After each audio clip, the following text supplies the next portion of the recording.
Alrighty. So we are done with the NoSQL stuff, and we've just got actually a couple more classes left before we shift our focus to the final exam. So today and Tuesday of next week, we're just going to tie up a couple of loose ends for the class, some things that I think are important for you to know in relation to databases. Today we're going to talk about data warehousing, which is a totally different concept basically from anything that we've talked about so far. We're back talking about relational databases again, so SQL-oriented databases today, not the NoSQL stuff. So go ahead and put that stuff on pause for a second, because we're going to be talking about SQL relational databases again today. And then Tuesday, I plan to talk a little bit about security in the context of databases, which actually will apply to not just SQL databases, but NoSQL databases as well. So let's talk about a data warehouse. The whole concept of a data warehouse arose from the need to integrate various kinds of data. So I have lots of sources of data, right? I might have existing databases. I might have some stuff in flat files, Excel spreadsheets, things like that. I might have, a horde of stuff that's just sitting on a server in a corner somewhere with a bunch of data. And so the idea behind a data warehouse is I'm going to take all of the data that I have from those various sources and integrate it together into one single location. This presents actually a fair number of challenges. So the biggest challenge is probably data redundancy. I don't know, or actually I could probably safely assume that the data in those various sources is going to have some redundant data in it. So I need to be able to detect that redundancy and filter it out so that I don't have the same information repeated multiple times in my database. I need to be able to deal with these sources, which may be easy or may not be, depending on what the sources are. So things like other databases and documents, flat files are pretty standard to work with, but there's a lot of old legacy systems out there that may or may not be easy to work with. And so what we're really trying to get at with the data warehouse is when we create a database like we've done in the first part of the class, we went through the whole database design process, right? The normalization process. We came up with a database that is actually designed with operational systems in mind. And by operational systems, I mean the day-to-day functionality of an organization, a business, however you want to think about it, right? Data warehouse is hoping to be more analytical, hoping to be more data science oriented than your traditional SQL database. And so we have to worry about things like quality. If I'm performing analysis on that data set, I need to make sure that there aren't holes, or I can reduce the number of holes in my data at least, that the data is accurate. And I'm also worried about volatility. How often is that data changing? Actually, this is something that data warehouses are not good at dealing with, changing data over time. And so the point I'm trying to make is that we really have a need for another design paradigm for databases. If I'm designing something to track day-to-day operations, sales that I make, orders that I need to process, shipments that have come in and shipments that have gone out, things like that, the regular databases, third normal form databases that we've been talking about all semester long are great. They work very well for that purpose. If I'm trying to perform data analysis, if I'm trying to perform long-term data analysis across a large set of data, those databases start to fail me a little bit. Those databases start to break down a little bit. And so a different design process is needed if that is my goal. We have a couple of ways to think about how to perform this, how to actually construct a data warehouse. If you think about the ways that we can integrate data, I can either take all of my data and make it into a big pile up front, right? I can take it all and integrate it ahead of time, or I can wait until a query comes in and then decide which sources of data that I need to fulfill that particular query. They both have their advantages and disadvantages. So the first one I want to talk about is query-based data integration. That would be known as on-demand data integration. Basically, I'm going to wait until somebody has a query, and then I will take data from my various sources and integrate it together. The advantage is I get up-to-date data. I always have the most accurate data under this setup. But the obvious disadvantage is that integration process takes time. So if I'm pulling from various sources, we talked about this a little bit actually with distributed databases, right? If I'm pulling from various sources, that's going to take time. That's going to take resources to deal with. The opposite approach to this would be warehouse-based data integration, which is actually what I'm hoping to discuss with you today. We're going to integrate everything into Advance. We're going to collect it into one silo, one warehouse, and it will all be available when I need it.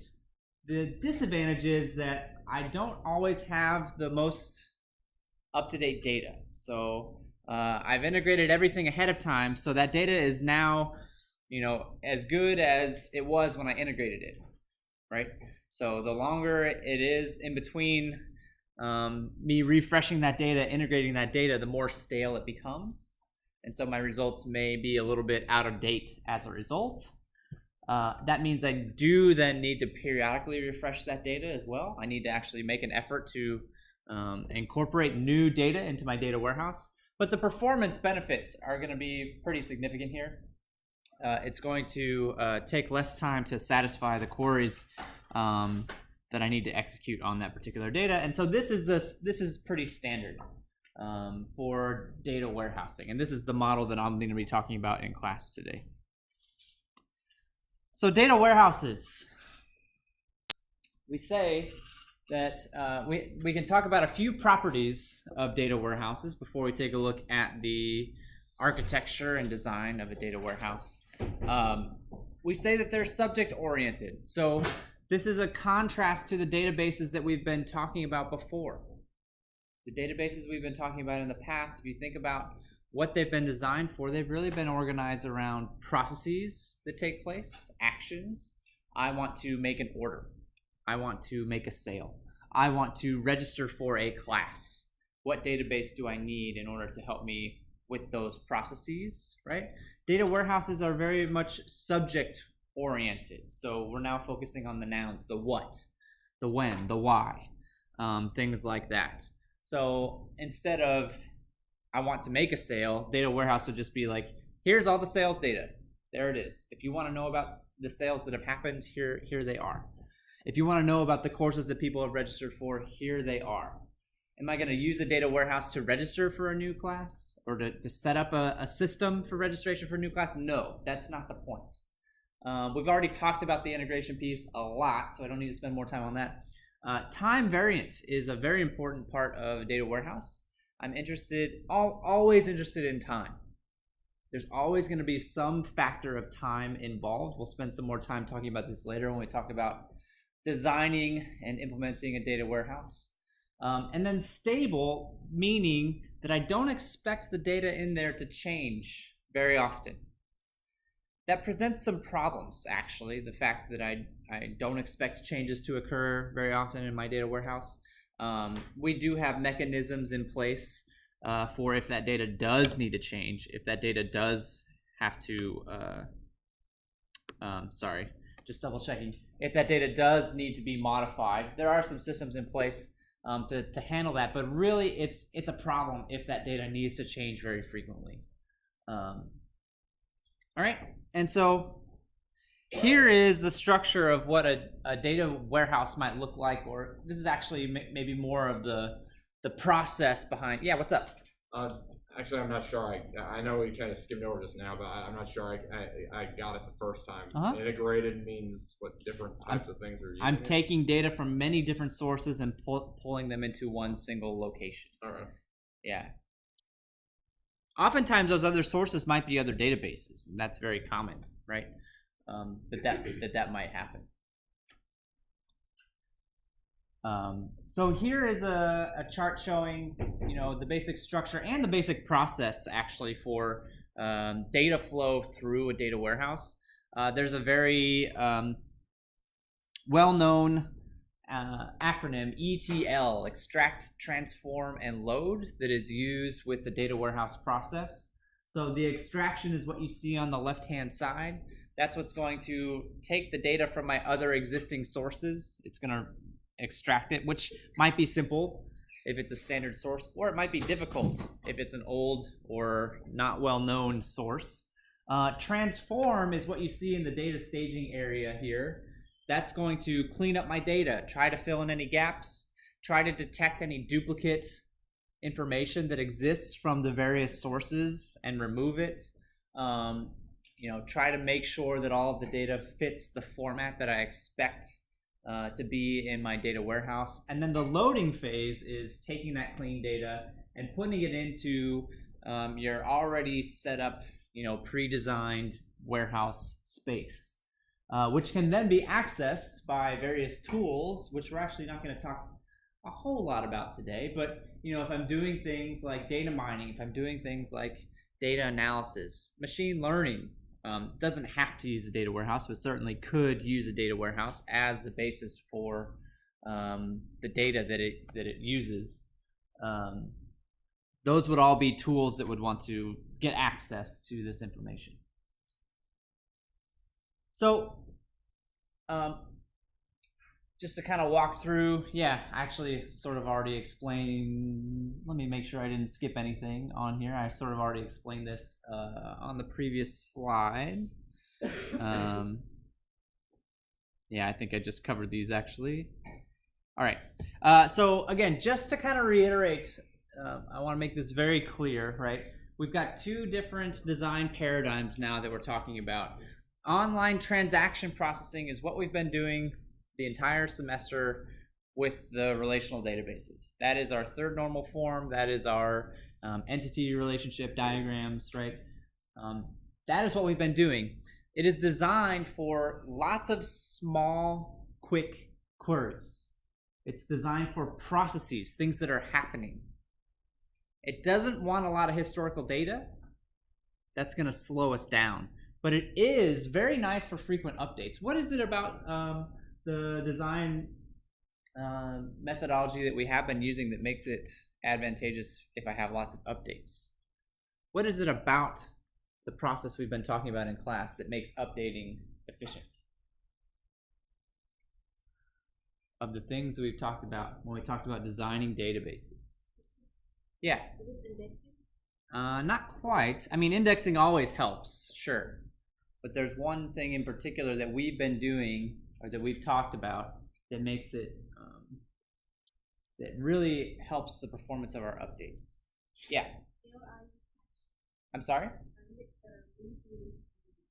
The cache? I don't believe we've discussed caching. I mean, caching certainly exists. Yeah. Not quite what I was looking for. Yeah. No redundancy, which is achieved via normalization, right? Normalization. The whole process of normalization led to a database where I would not expect to see any redundancy in my data. I would not expect to see the same data item appear in more than one place. We talked about that quite a bit. So online transactional processing databases are geared towards updates, are geared towards fast, efficient updates. That's totally different than where we're at now. The data warehousing falls under the category of online analytical processing, or OLAP, as you might hear it referred to. We're going to have larger queries, larger updates, and fewer amounts of both. I'm not going to be running as many queries. I'm not going to be running as many updates. I'm going to actually allow data redundancy. I'm not going to normalize the data that appears in my data warehouse, which might sound odd, but we're optimizing this data warehouse. We're optimizing this database not for fast updates, but for fast data retrieval, as fast as possible. And the reason for that is because I'm expecting that my queries are going to be going through very large amounts of historical data. Very, very, very large amounts of data. And so I want to make the retrieval process as fast as possible. And one way we can speed that up is to denormalize our data. Denormalize it. We're going to talk about that a lot, actually, today. So here are some example queries that I might expect to answer. This is like data analysis 101, basically, right? These are kinds of things that I would expect business analysts or other types of analysts to want to answer. Notice that all of these questions you see up here have a pretty significant time component involved. So do they increase over time? Do sales increase over time? Which product has been most profitable in the last 10 years? So going way back, large historical data. These types of queries are difficult. What is it about the transactional systems that we've been working with that makes it difficult for them to answer these types of questions? What is it about that design process that would make it difficult? Maybe not impossible, but hard to do. Think about if I had a lot of historical data in a database going back way back in time, right? The more data that I have in a database, how does that start affecting performance? What part of database performance is that going to affect if I start having more and more and more and more information in my table? What would you expect to slow down or suffer as a result? I mean, kind of everything, but one thing in particular.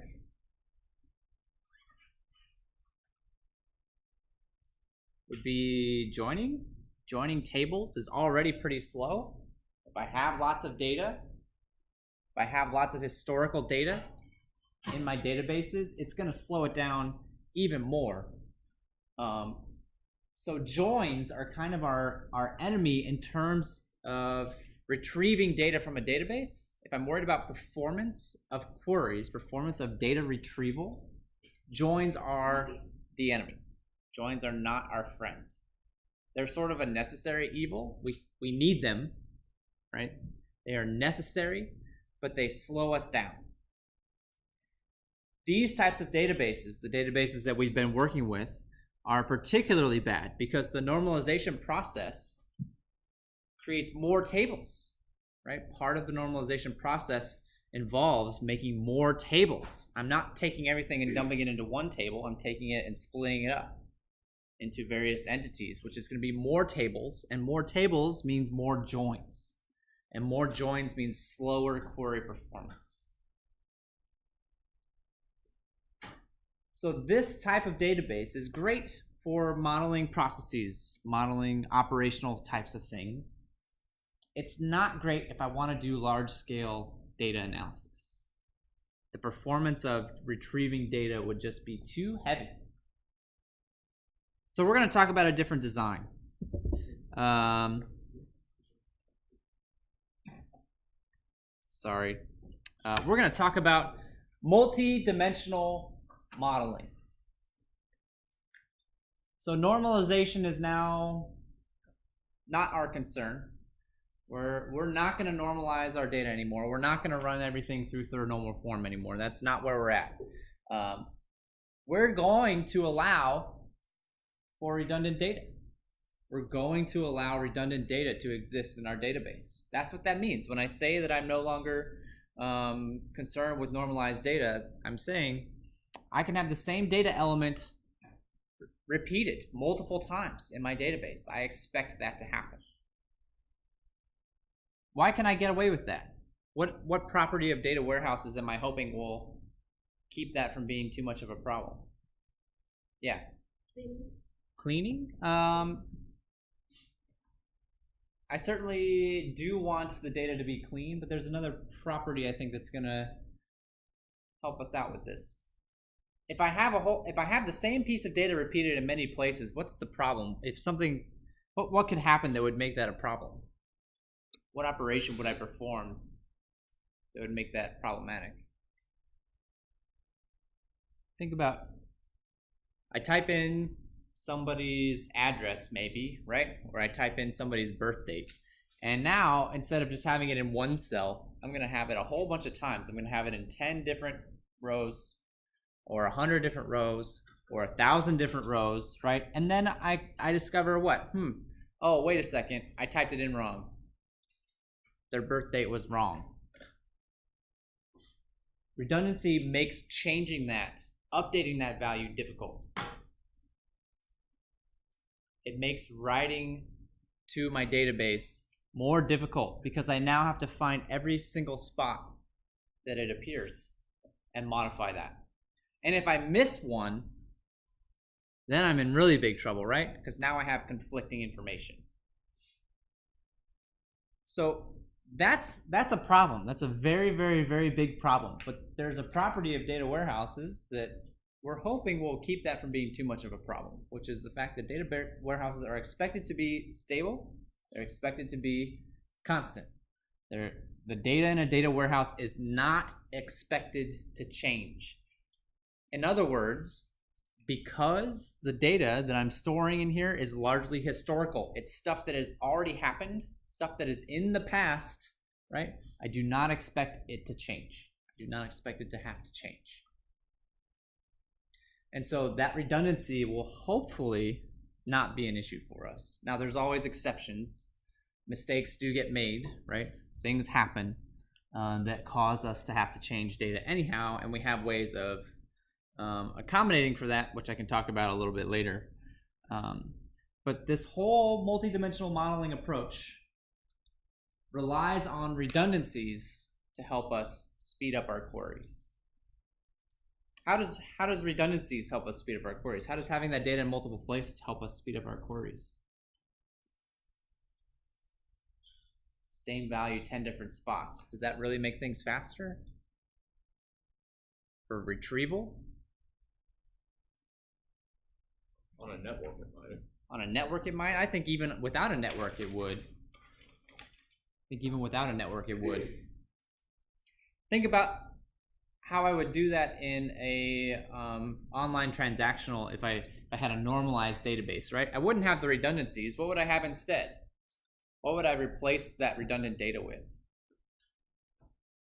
Primary key, foreign key relationship. A primary key, foreign key relationship. I would take that redundant data, I would abstract it out into its own entity, and I would use a foreign key in there instead, right? That's how I would do it in a transactional, an OLTP database, right? By doing that, I'm now saying, okay, if you want access to this data, you just have to join those two tables together. That's the exact thing that we are trying to avoid. That is the exact thing that we are trying to minimize under this system, under this design paradigm. So redundant data helps us speed up our queries because it allows us to not join tables as often. Instead of having to follow a relationship, the data is just right there because I'm allowing it to be copied in many different spots. I no longer have to follow a relationship to find it. So yeah, an ER diagram, which is, again, this is nothing new. We've got a table per entity. We're minimizing redundancy. We're optimizing update operations. We're optimizing insertions. Those are the things that we're optimizing. That's not what we're interested in anymore. We now have something called a fact table. I'll show you what a fact table is. We'll make some fact tables today. We have a fact table per process. We want to maximize understandability, or you might call this readability, of our database. I want somebody who's not skilled with databases to be able to look at this thing and still be able to kind of understand what's going on. Right? They don't have to be a database wizard. They don't have to be super technical to look at a data warehouse and understand the structure of that data. And we're optimizing for retrieval. Again, data warehouses are used for analytical purposes, for processing purposes. So we're trying to optimize large-scale data retrieval. All right, so let's talk about how we're gonna design and model these things. I briefly mentioned a fact table on the previous slide. That's actually at the heart of our design. So quite literally, everything in our multidimensional model, which is our new replacement for ER modeling, is going to revolve around a fact table or multiple fact tables. I'm also going to have measures. Measures are quantitative things that are recorded about an event that has taken place. Right, so a measure might be the dollar amount in sales for a particular sale, or I don't know, the quantity of items, right, in an order or in a sale or in a shipment, right? So things that can be quantitatively measured as part of a process. The dimensions are going to cover the context. Dimensions cover things like, where did this happen? Who was in charge of this happening? When did this happen? That's what the dimensions are for. They're providing context. And then within the dimensions, we're going to have hierarchies a lot of the time. And those hierarchies are actually important to us because they're natural points of analysis. They're natural places where people will want to perform analysis on this data. So we've actually got two different types of designs. We've got star schemas and we've got snowflake schemas. They're actually very similar to each other. There's just one thing that a snowflake schema does that a star schema does not do. And so we're going to take a look at star schemas. That's the one that I actually personally prefer and the one that I think is most prevalent in practice. Let's dive down and take a look at each one of these pieces individually and start piecing together an example of a star schema. So the fact table. The fact table is where the measurements are stored. So we talked about measurements. Those are the quantitative things that we can definitively measure about an event that has taken place. So here's an example of a sales fact table, right? And the measurements in this table are actually the last two columns that you see, the quantity sold and the dollar sales amount. Those are things that we can quantitatively measure about this particular event that has taken place. The other columns that I expect to see in a fact table are foreign keys pointing to other parts of our model. Specifically, they're going to be pointing to the dimensions, which we haven't got to yet. We'll talk about dimensions in a little bit, right? So a fact table, I've got a bunch of foreign keys, one per dimension, and then I've got my measurements, the things, the information that I want to record about that particular event. So you might be already a little confused by this, right? I said we want to minimize joins, right? We want to reduce the amount of joins that we have. And that is true, but they're not going to be gone. I still need them. I still need joins to properly query my data. And actually, I think you'll see that when I show you the completed model, that the model is going to be a lot more intuitive and a lot less complex than some of the third normal form normalized databases that we've been working with in the past. So our fact table is where the actual quantitative data is stored. They're always numerical. They're always numerical. And a lot of times we want to be able to aggregate them.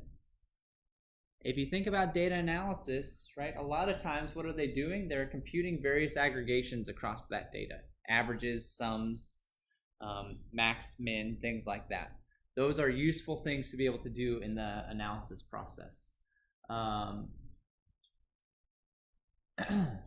already talked about the links with dimensions. When I say that fact tables are typically quite sparse, what I mean by that is that there's not going to be a lot of extraneous data involved. It's just going to be the particular measurements for a particular combination of foreign keys. Actually, one thing that I haven't talked about, I want you to think about this. There is an answer to this question. We'll talk about it a little bit later. What would the primary key of this table be? You don't have to answer that right now. Think about it as we go through the rest of the model. I'll ask you again a little bit later what the primary key of that table, what that fact table should be. There are different types of fact tables, actually, that you can create. Probably the most common type is a transactional fact table, so something changing hands from one person to another. That's the kind that we're going to focus on in class today. There are other kinds, though. A snapshot fact table, as its name implies, takes a current snapshot of whatever you are measuring as it currently exists. A classic case of a snapshot fact table would be inventory of a warehouse, inventory of a store. Right? At the end of every day, I'm going to take a snapshot. How many of each product do I have? And I'll put that in my data warehouse. And then even less common is this idea of an accumulating snapshot. This is often used in a business context for supply chains. So an accumulating snapshot would track, all right, I have this shipment that's going from here to here. What date did it reach, the loading dock? What date did it reach its destination? What date did it get processed at its destination, right, etc. That would be a classic example of an accumulating snapshot. If you understand how a transaction fact table works, I will be happy, because that is the most common type of fact table that I would expect to see, and the one that we're going to focus on the most. We can't talk about fact tables without also discussing granularity. So the idea of granularity is, what does a single fact mean, or what does one row in a fact table actually represent? And so you can see that that primary key question kind of comes back into play here. If I take a look back at the fact table that I had on this slide, right, you can see that, does anybody have an idea what the primary key of this table would be? Now that I've given you a few minutes to think about it. There's nothing specifically labeled as a primary key. Am I just going to make one up?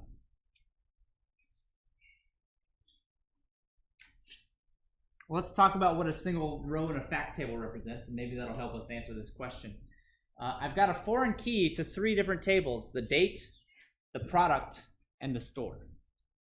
So if I use that as the context of my fact table, that means that one row is going to represent one product that was stored on one day at a particular store. I would also say that's the granularity of this fact table. One row in this table represents one product sold at the quantity in dollar sales of one product sold at one store on a particular day. So if I have a store that's, selling, phones or something, right? I'd have one row in here for every phone, for every day, at every store as part of my business. That is the granularity of this fact table. And so the primary key then would be what? Anybody have any ideas? How would I uniquely identify a row?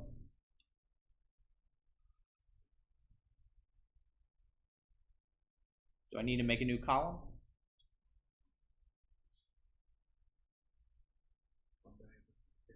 Combine them together. The foreign keys in particular. If I combine those foreign keys together, they comprise my primary key. It's a composite primary key. Primary key does not just have to be one column. It can be a combination of multiple columns, and in fact, that's what it is in this case. It's going to be a composite key based on the foreign keys. That's true of every fact table. Every fact table that you run into, the primary key of that fact table should be a composite key based around those foreign keys. In order to uniquely identify a row, I need to know the date, the product, and the store involved. Yes? It would be difficult to know if it's redundant. Difficult to know if it's redundant? So when I grab the data from databases, what if I have duplicate rows? So so when it comes to this table, it would be like it maybe like it would give like wrong measurement by the end because it was like duplicate from the first. Yeah. So if I have I think it's good to actually trace this back to where it all begins, which is our data sources, right? Where does this data actually come from? It may be coming from multiple spots, and I think that's kind of what you're getting at, right? I might have multiple pieces of information feeding in here. So one store might have a database associated with it, and they might also have some spreadsheets that they're using to track the same kind of stuff. And that's actually part of the extract, transform, load process. Before the data gets here, before it makes it into the warehouse, it is our duty to detect those duplications and remove them so that they do not affect our results. So by the time the data is made it to the fact table, I expect it to be accurate. In other words, if it's not, I've got bigger problems, behind me up the chain. But by the time it gets here, it should be accurate. And so then the granularity, right, in this case is really a function of the foreign keys. That was the point that I was trying to make. It's very, very, very important to get that granularity nailed down early in the design process.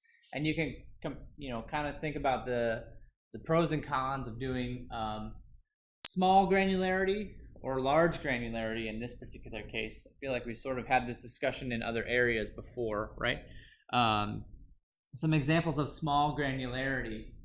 So that means I'm going to be recording lots of detailed values. I'm going to be recording every single item that's been scanned, as opposed to an aggregation of all of the items that have been scanned, right? Or every transaction for a bank account. A large granularity would be not every item that's scanned, but every, just every sale that's made, regardless of how many items that it has. Or the monthly statement for a bank account as opposed to every single transaction that goes through a bank account. So which do you think is better? Or, I guess maybe better is the wrong word. There's pros and cons to each, right? What's the advantage of using small granularity as opposed to large granularity? Why would it be better to record things on a more detailed level in this case? Or you could phrase it in the opposite way. What's the disadvantage of storing things at a large granularity? If I'm recording every sale made as opposed to every item, what's the disadvantage? Yeah. It kind of depends on the context of what you're interested in, but I guess I could say in one situation, if you're somebody who's like running a restaurant or a bar and you're trying to see what your most profitable food item is, you're not going to get that just from the sales. That's just a dollar amount. Right. What the item is. There's no way to break it down. If I store things at a large granularity, there's no way to decompose it later. There's no way to do that. Is the opposite true? If I store things at a small granularity, can I get the large granularity if I want to?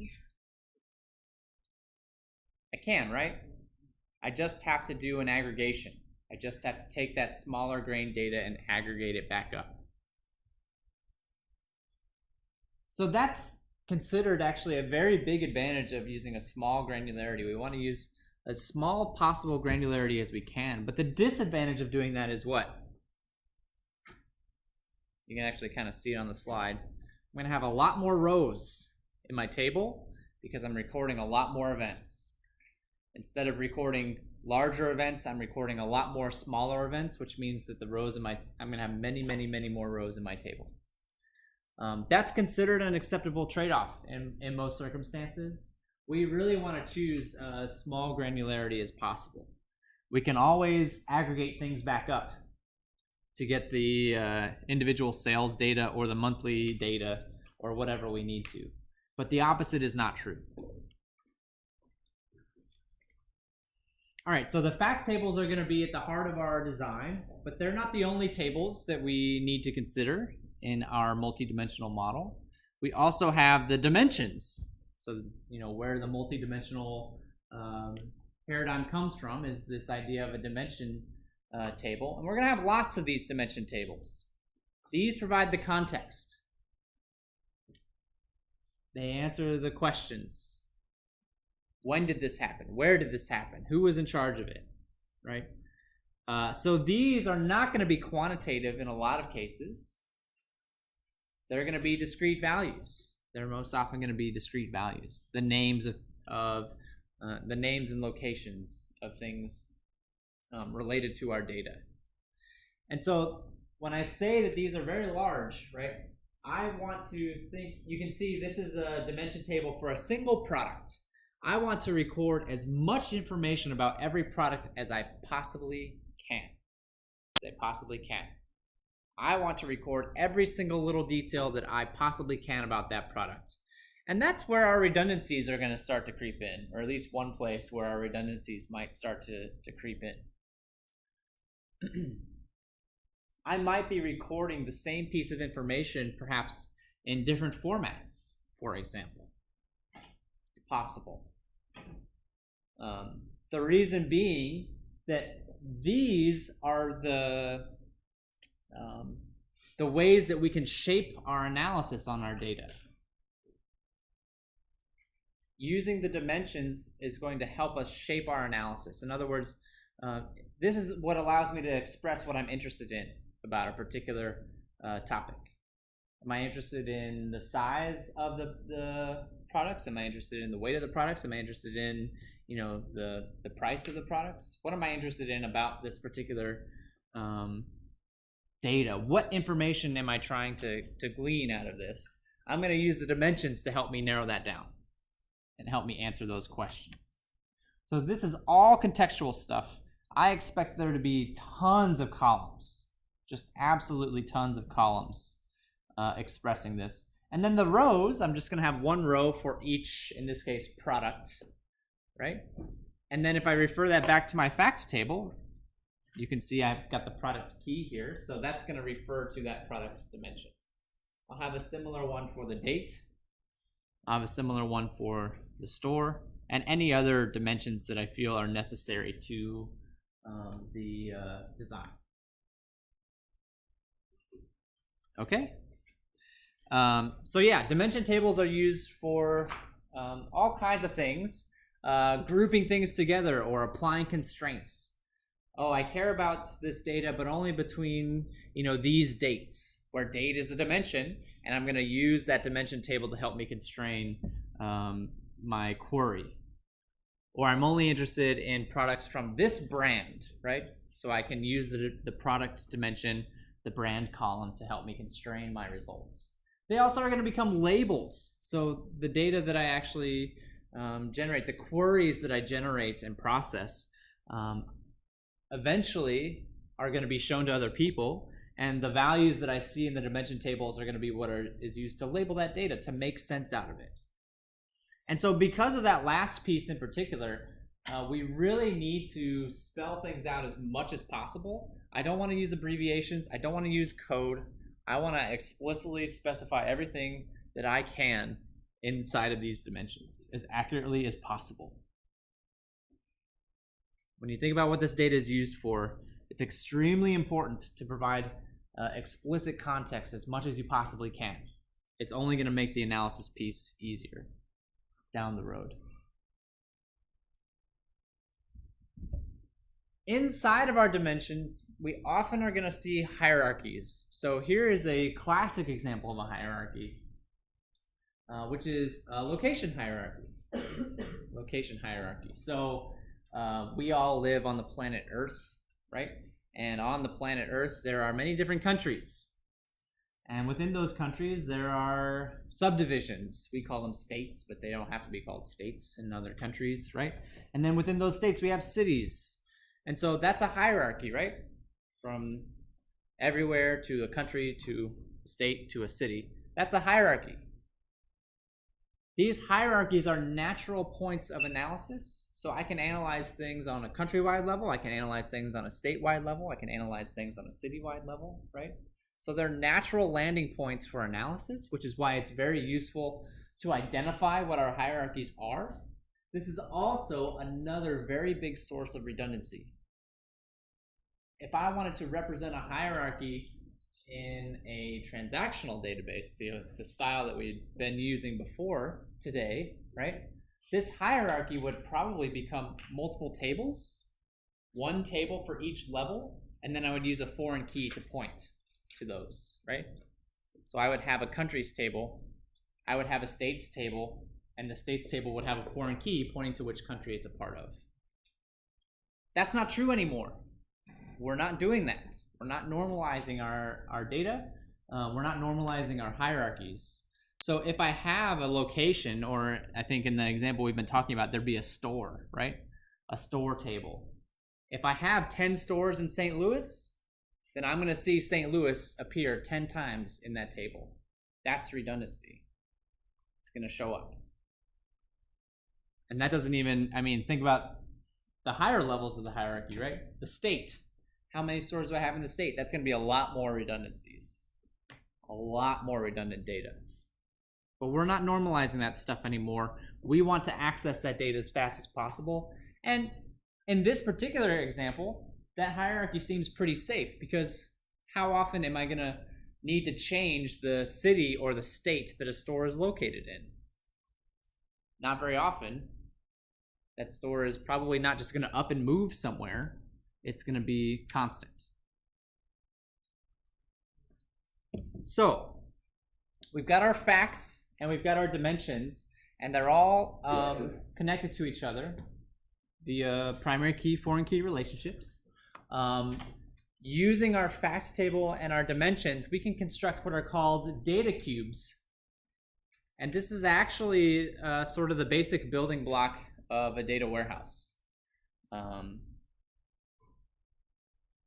So if I take the facts and the dimensions, I combine them together, I actually get a cube. Now you might be thinking to yourself, well, wait a second, a cube is a three-dimensional object, right? So for dimensions up to 3, I can easily visualize what these cubes might look like. But if I start going beyond that, things get a little bit more complicated. And actually, you can see right here on this slide that it's not unusual. In fact, I'd say it's pretty common to have more than 3 dimensions. Usually we want to have lots of dimensions, probably a dozen, maybe even a couple dozen dimensions in a fact table. For a computer, that's not a problem. Computer doesn't care. For humans to visualize what that would look like is a little tricky. But thankfully we don't have to. But I do think it is useful to visualize a few small examples just to get a feel for what I mean by these data cubes, since this is, again, sort of the primary building block, the primary form of analysis using a data warehouse. So we've got, on the edges of my cube are going to be the dimensional data, and then the cells are going to contain the measurements, the measures from the facts table.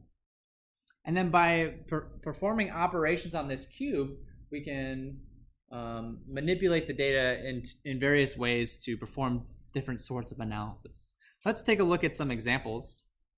Here is a cube, obviously, and so you can see that I've got the dimensions on the edges. So I've got item types down here at the bottom. I've got time on the left side and location up top, right? And inside of the cells, I see numbers. Those are my measurements. So if I pick out a single cell, like this 38 right here, that means that I sold 38 phone items in the 4th quarter in Vancouver. That's what that's telling me, right? Or if I look at this 680, that means I sold 680 home entertainment items in quarter 2 in Vancouver. So each cell is just sort of a function of the dimensions. But I could manipulate the dimensions. In fact, I want to manipulate the dimensions in order to answer different questions and hone in on the stuff that I care about. So if I wanted to, I could say, well, maybe I don't care about sales in Canada. Maybe I just care about sales in the United States. And I could chop off any values on that dimension that aren't part of the United States. Or maybe I could say, well, I don't care about the quarterly sales. I actually care about yearly sales or monthly sales, right? And so if I care about, those time periods instead, I'm going to look at my time dimension, and I'm going to need to manipulate that dimension in order to get me those values. And so there's a specific set of operations that can be performed. Here, actually, before we get to the operations, is one way that you might consider representing a 4-dimensional cube. So I have a bunch of cubes in a row. And using this mechanism, you could actually extend this out. 5-dimensional cubes would be a square of cubes. In 6 dimensions would be a cube of cubes. In 7 dimensions would be a line of cubes. And I've already broken my brain going up that high, so I'm going to stop there. But you kind of get the idea. And we don't need to visualize it. It's not necessary to actually use the cubes in order to visualize them. But let's talk about the operations. So if I start with this small cube here, you can see the dimension on the bottom is years. The dimension on the side is cities, location. The dimension on the top is some sort of product, right? I can perform a slice or a dice operation, which is going to typically remove values from a particular dimension. So I took the entire year of 2001. I just said, nope, I don't care about that. I only care about the year 2000. I diced that cube, right? I just chopped it right off. Or it might even remove a dimension entirely. Let's say I don't even care about time at all. Don't care about time. So I can just remove the time dimension entirely and then just have a breakdown of products in various locations. That would also be considered a slice or a dice operation. The other common operations that can be performed, a roll-up would say, all right, I'm going to take a dimension and I'm actually usually going to move up and down the hierarchy. So a roll-up would be moving up the hierarchy. This example is maybe a little bit poor. I wish they'd started somewhere differently than years, but you could roll these years up into all time, which would be the highest level of the hierarchy, right? Or another way of thinking about it would be, I'm looking at data for the cities, but I'd rather look at data on a countrywide level. That is a roll-up operation. I'm going to take my city data, I'm going to roll it up to the country level. What do I need to do if I start with the cities and I roll everything up to the countries? What happens to the data in the cube to get me that information? Yeah. You start seeing merging of individual cubes. Yeah, you start seeing merging of the cells, of the cubes. You aggregate it, right? You aggregate that data. You sum it up. Typically, you would just add it all up. And that becomes your new data in the cells. And so drill down is the opposite. So the original cube, I started with the years, and then I'm saying, well, actually, maybe I care about, in this case, they chose half years, which is an odd landing place. I think quarters would be probably what most people would expect to see there, but still, I started at a high level of the hierarchy. I go lower. That's called a drill down. So that's de-aggregating, right? I'm taking this and I'm de-aggregating it. I can only do this if the granularity of my fact table allows me to do so. So I can only drill down as far as the granularity will allow me. If I'm storing data on a monthly basis, so my fact table dates represent sales for an entire month, I cannot drill down into the week level or the day level because that data doesn't exist. That is the bottom. That is as far as I can go. Right? So granularity affects how far we can drill down on a particular data set. And so now with this idea of a cube, with this idea of dimensions and facts, right, we can represent all of our queries as different operations. The starting cube is whatever the fact table is at, right? Wherever my fact table is, that's where I'm starting, perhaps. And by some operation of slicing and dicing, rolling up and drilling down, I can form, various cubes that will help me answer the questions that I'm interested in answering on this particular data set. These are just, text representations of what we just talked about. In case you understand it better that way versus the diagrams. And so I mentioned this is the true building block of dimensional modeling. A lot of databases these days include syntax for creating dimensions and cubes, etc. MySQL does have a data warehousing extension that you can use to create cubes and analyze cubes. However, a lot of the world is still organized around this idea of a relational database. And actually, whether I'm using a cube or not, right? Whether I'm using this model for my data, I think it's still important to understand that at the end of the day, this data is in a table that's using foreign keys connected to other tables. So it's still in a relational database. Even though I'm choosing to view it this way, it's still really just a relational database. And so from an operations point of view, from an implementation point of view, it's important to talk about how to structure this within a relational database setting. And that's what a star schema is.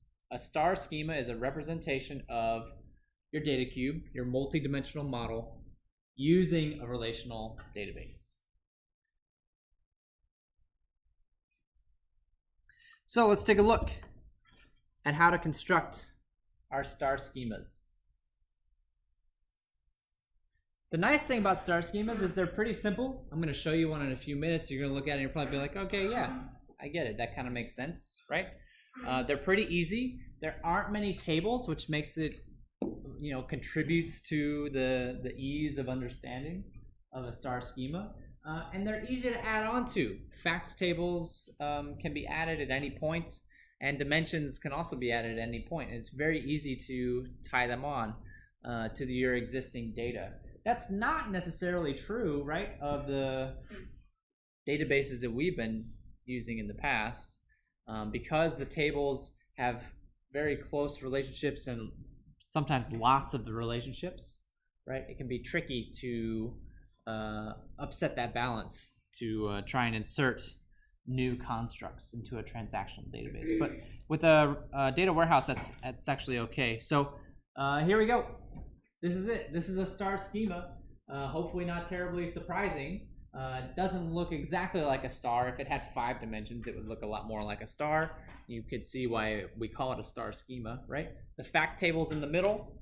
All of my dimensions come off of it. So the only relationships that exist are to the fact table. That's it. Very straightforward design. Very, very, very straightforward design. I don't have to worry about complex relationships going across many different tables. They all relate back to the fact table. The fact table is the center. The fact table is the glue that holds it all together. So I only have 3 dimensions here, but picture in your mind that in actuality, I'd probably be more likely to have, again, like a dozen. There is an upper limit. If you gave me a star schema that had 50 dimensions on it, I'd probably be like, whoa, buddy, let's slow down. That's probably too much, right? But, not unusual to see a dozen or even a couple dozen dimensions in a single star schema. This one's a little bit on the small side, just so that we can easily process it as an example in class. But hopefully you get the idea. And so, that's how it all ties together. And so if I run a query, right? If I want to actually generate a report, if I want it to be used for analysis purposes, right? What would that actually look like? You can see that the measurements are always going to be involved. The measurements from the fact table here, so quantity sold and dollar sales amount. I have to form my query first.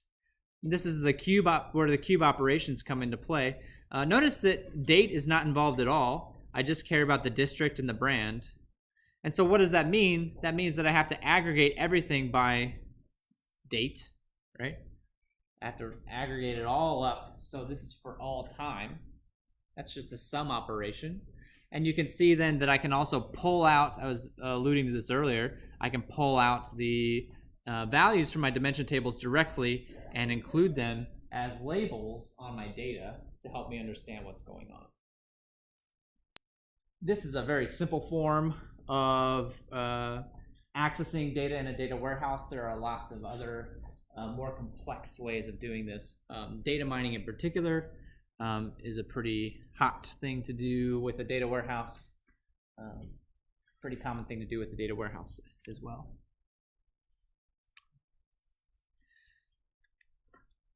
Let me pause here. Are there any questions?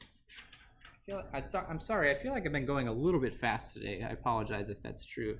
Please feel free to holler at me and ask me to back up if you need me to. Yeah.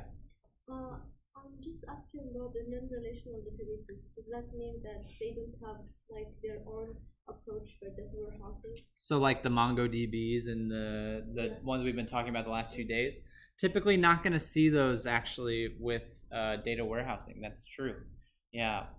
So far, Mongo has not broken into that space so far, and Mongo is the biggest player in terms of NoSQL databases, I think. To my knowledge, right?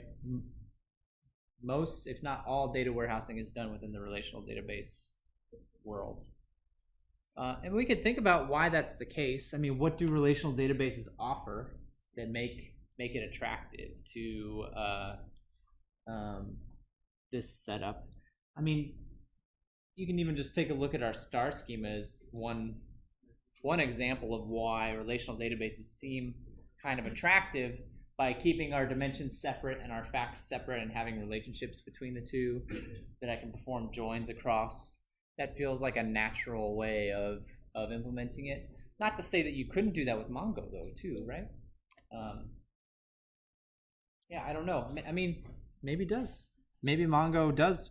Let's see. Mongo data warehouse. Maybe you can do it in Mongo. It looks like there are at least some people out there who are interested in, yeah, here's a whole presentation, 41-minute presentation on Mongo as a data warehouse. So there are people out there doing it.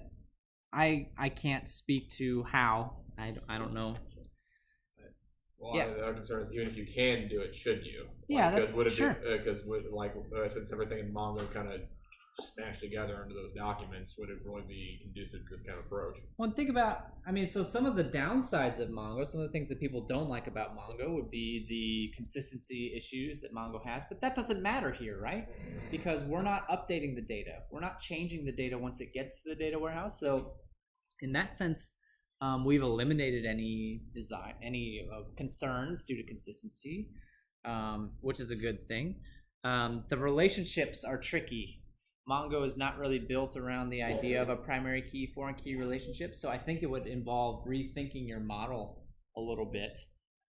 Would you embed all of the dimensional information in the facts? Perhaps, right? But then my follow-up question would be, can you query that efficiently? And I don't actually know the answer to that question. I bet that's probably where a lot of the work would reside with Mongo, using Mongo as a platform. Would be query efficiency, since that's our primary concern when dealing with lots and lots and lots of data. Sorry.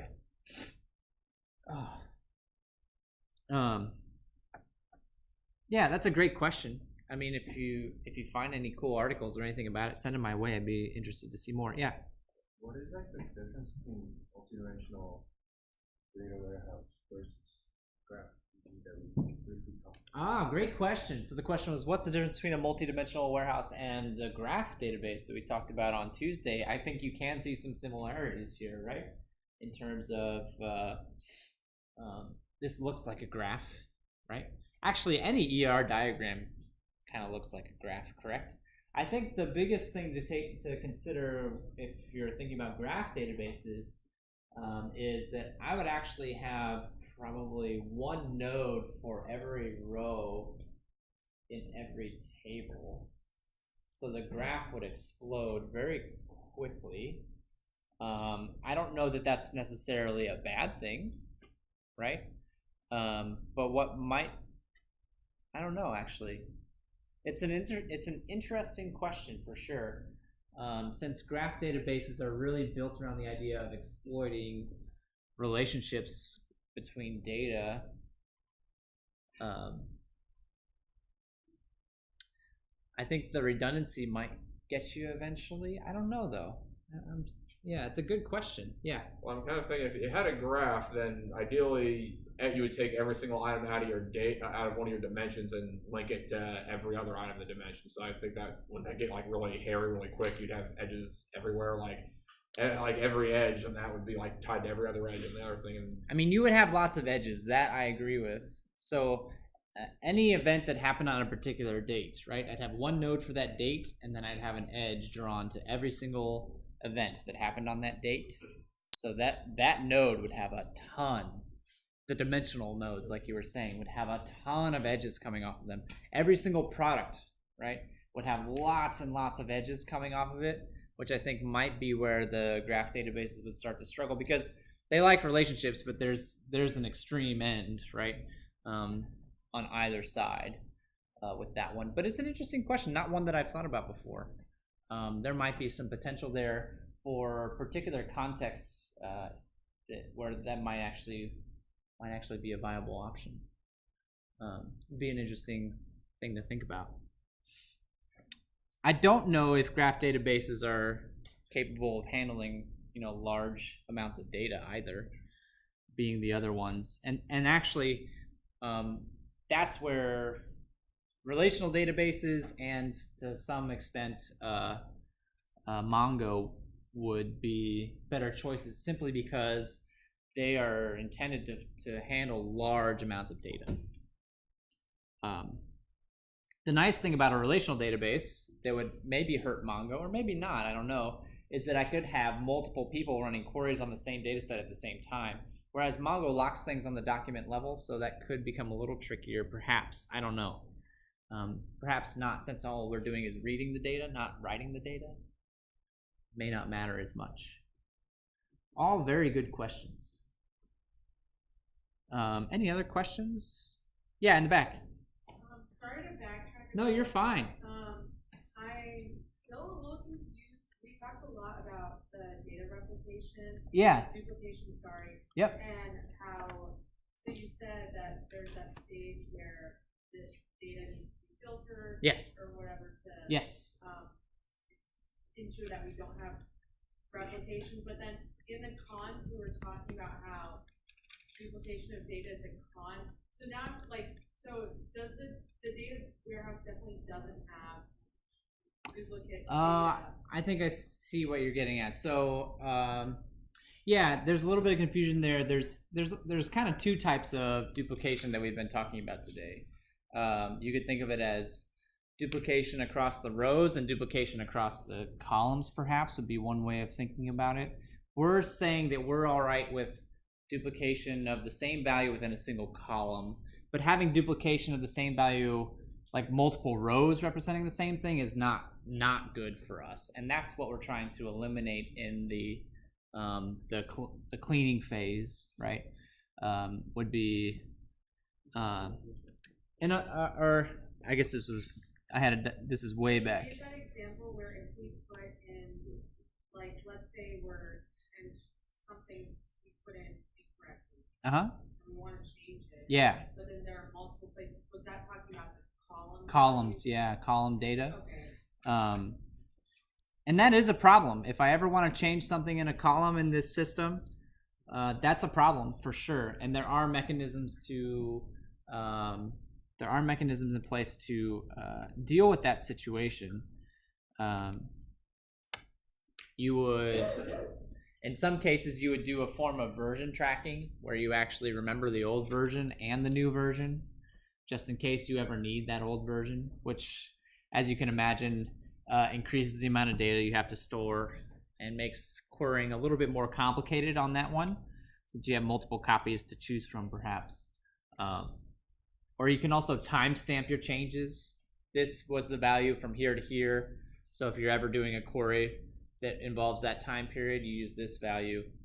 If you use a query in this time period, you use this value. Those are some of the techniques that people would use to allow you to change data in a data warehouse. Excuse me, without messing things up. But I mean, in terms of your original question, when I say eliminating redundancy, I'm really referring to the integration piece, taking data from multiple sources and making sure that I don't have the same data coming in from both sources and I'm counting it twice. Yep. Great questions. Any other questions? I have some questions for you actually as well. I think we're almost to the end. Yeah, we are. Just one more topic, and then I've got some review questions for you that we can use to wrap up the day. The other form of design that you might see is called a snowflake schema. So this is actually not a snowflake schema. This is a star schema. What a snowflake schema says is, okay, I recognize that there are hierarchies. I also recognize that those hierarchies do cause a pretty significant amount of data redundancy across the columns. And maybe I'm not quite okay with that. Let's just normalize those hierarchies. I'm not going to do full third normal form, right? I'm not going to go completely normalized. I'm just going to do a little bit of normalization on those hierarchies to get rid of a little bit of that redundant data. And so what that would look like then would be, I think this location example is the easiest one to reason about, right? I've got a location. This is actually on the street level to the city level. So I'm going to take those hierarchies and normalize them out. Actually, I think you could make an argument, I don't know why they didn't include it on this diagram, to normalize the time table as well. Here's a table for the days, here's a table for the months, here's a table for the years, and then have relationships between those for the hierarchies. This does reduce the data redundancy. So that means that overall it's taking up less space, but it does then introduce more joins across my dimensions, which is going to be a trade-off on performance. So you will see this sometimes. It does happen, or you might see, like in this example, that they decided to normalize some of the dimensions, but leave other ones unnormalized. That's not unusual necessarily either to do that. So kind of a hybrid approach. But typically a star schema like this is what I would expect to see with completely unnormalized data. For the main reason that space is cheap and it's getting cheaper. Having more space to store data is pretty cheap. So who cares if it's redundant? Yeah.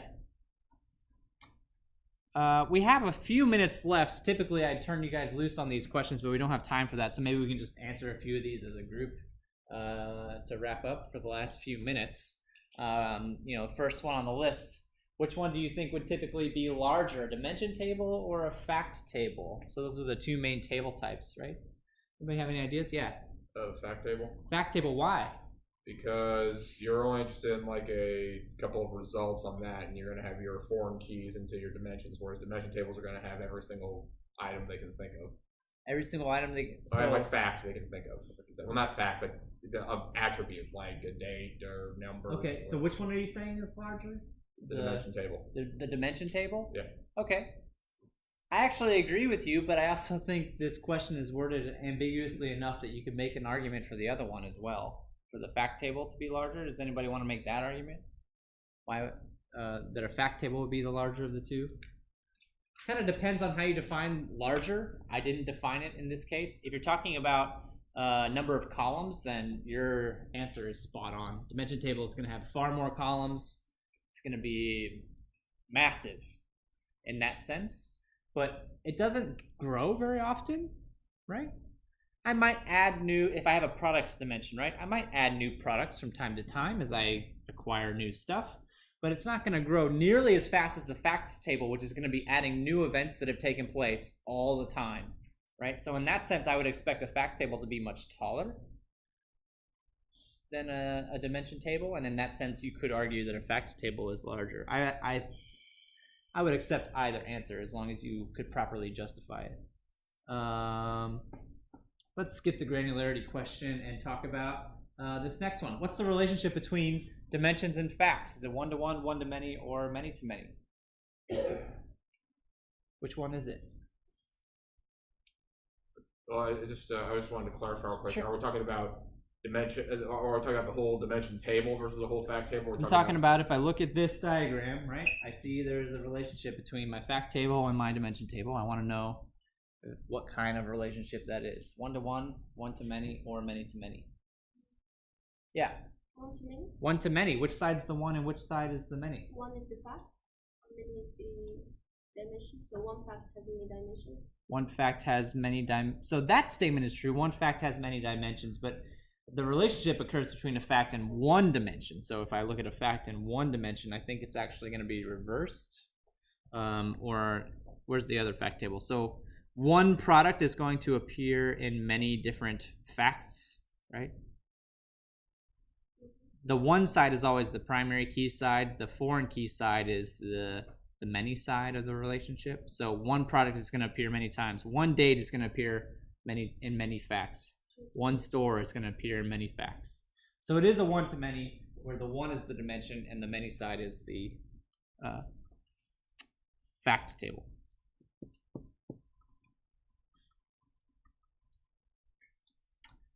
How are we doing on time? All right, last one. Why is it necessary for measurements to be numerical? Or sort of sub-question. Can anybody give me an example of a measurement that is not numerical in nature? Yeah. Well, to answer first, I think that it's necessary for measures to be numerical because all of this table is all about aggregation. Yeah. You hit the nail on the head with that one. It's all about aggregation. Those are the values that I'm going to be summing, averaging, finding the max, finding the min, things like that. So because I'm performing those kinds of operations, they have to be numerical. They have to be. Can anybody think of an example of a non-numerical? I ask this question every semester, and I've yet to hear somebody give me a good one. But if you think you got one, be open to hearing about it. And it really helps with the design process, I think. If I have a value that is numerical and can be easily aggregated, boom, that's a measurement. It's going in my fact table. If I have a value that is not numerical or cannot be easily aggregated, doesn't make sense to aggregate it, then find the right dimension table that it belongs to. So it makes it easier in that regard to come up with your design. Yeah. There's a few other questions on here that maybe we'll get to during the review session next week, perhaps. But I am out of time for today, so we'll go ahead and wrap it up. Have a great weekend, everybody, and I will see you next Tuesday.